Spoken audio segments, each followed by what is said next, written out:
Kaya Wanji. Hello and welcome.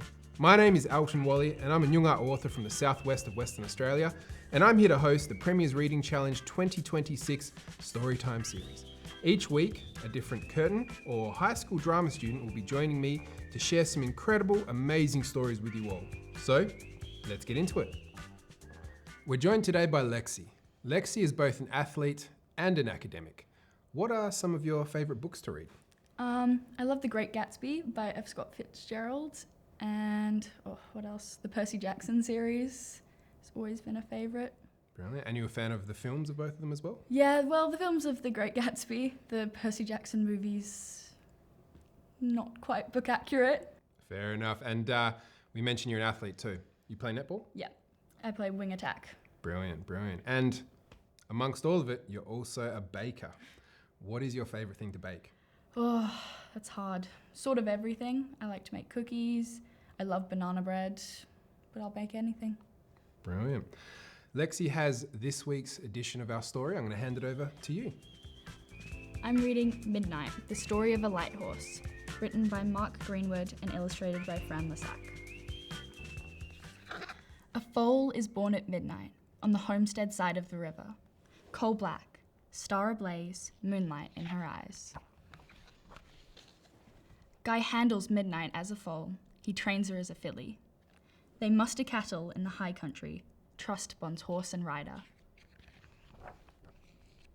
But in the winter of 1914, the drums of a distant war are beating.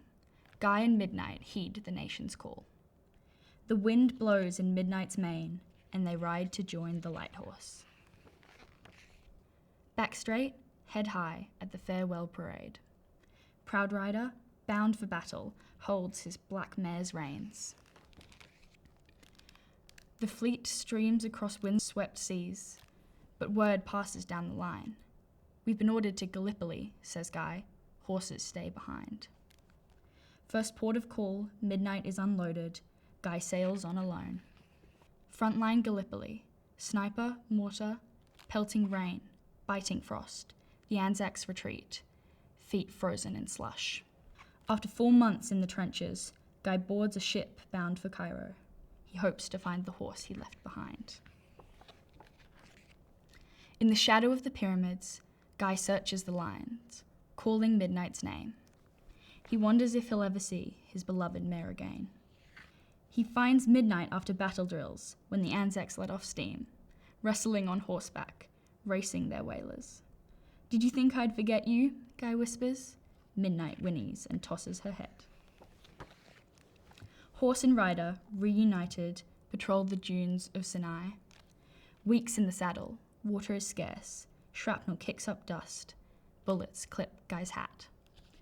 In battle, Midnight works hard for her praise. Weary riders dismount on the outskirts of an ancient city, Beersheba. The enemy entrenched there defends 7 wells of water, more precious than gold. Hours quiver by.